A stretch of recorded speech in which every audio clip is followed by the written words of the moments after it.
dans le prochain épisode de Demain nous appartient.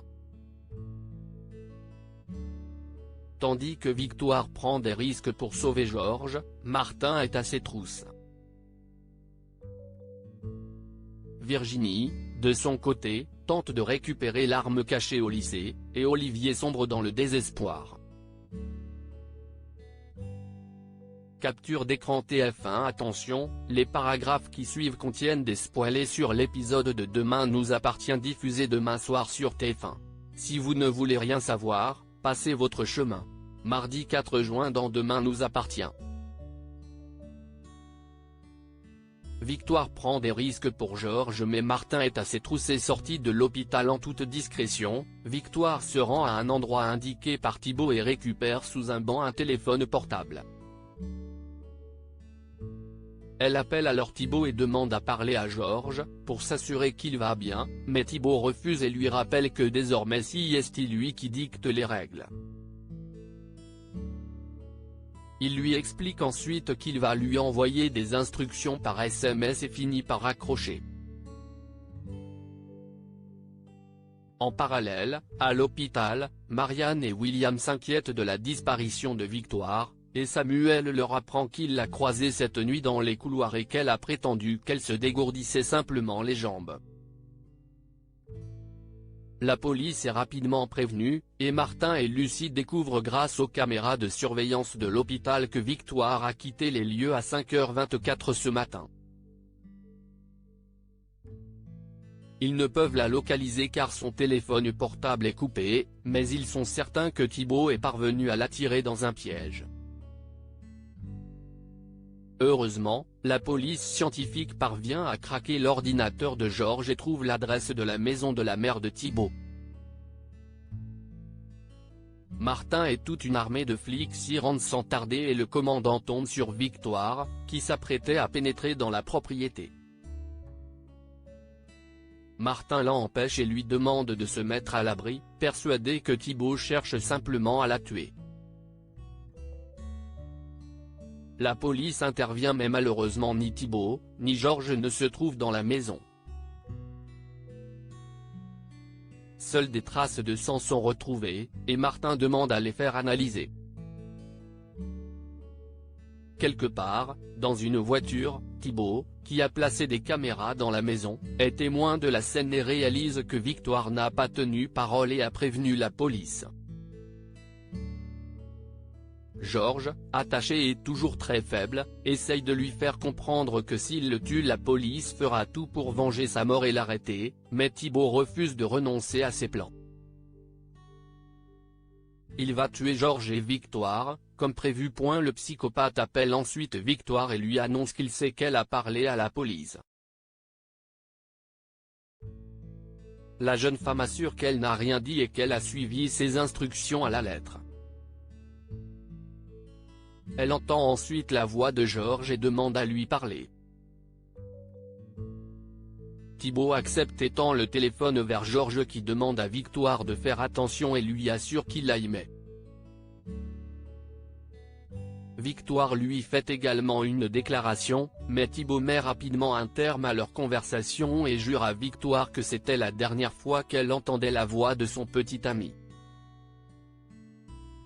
Dévastée, Victoire s'en prend à Martin et lui lance que Georges va mourir par sa faute, parce qu'il a voulu intervenir à sa place. Elle hurle qu'il va mourir puis s'effondre en larmes dans les bras de son ex.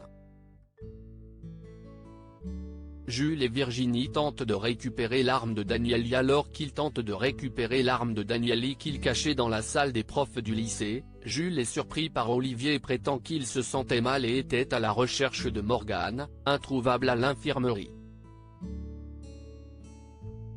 De retour au mât, l'adolescent a évidemment droit aux reproches de sa mère et de Bilal, qui comptaient sur lui pour récupérer l'arme au plus vite, et Jules finit par leur lancer qu'ils n'ont qu'à aller la chercher au lycée eux-mêmes.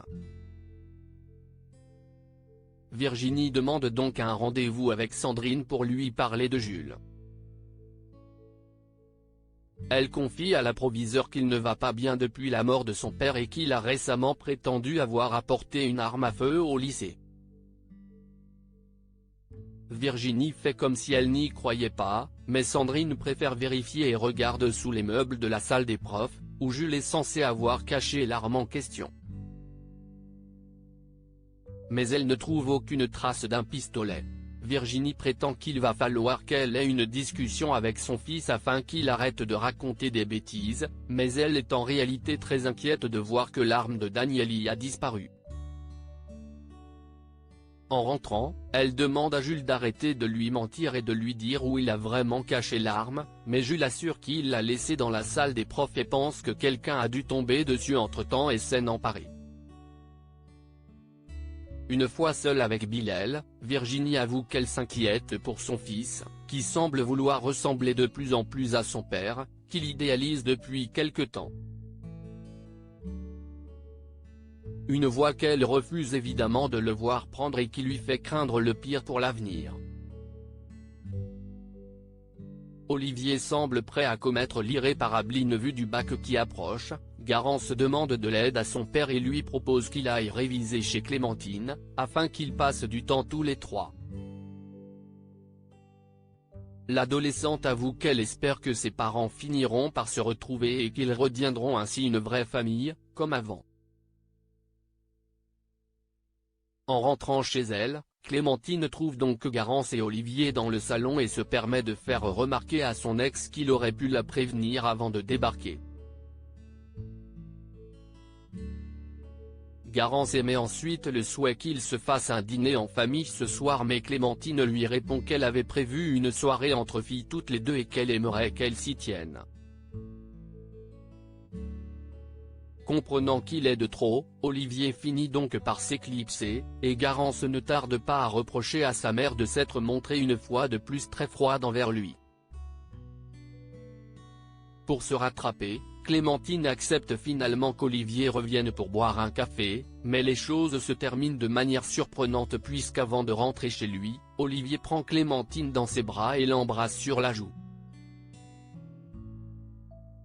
Un geste qui ne plaît pas à la professeure de sport qui le rattrape dans la rue et lui avoue qu'elle s'est sentie piégée, étant incapable de le repousser sous les yeux de Garance. Elle décide alors de mettre à nouveau les points sur les i et explique à Olivier qu'elle ne la aimait plus. Avant d'ajouter qu'elle ne veut plus qu'il la touche et que ce genre de situation gênante ne doit plus se reproduire. Déprimé, Olivier rentre chez lui, sort une arme à feu de son sac, sans doute celle de Jules, et se l'enfile dans la bouche, vraisemblablement prêt à tirer et à en finir.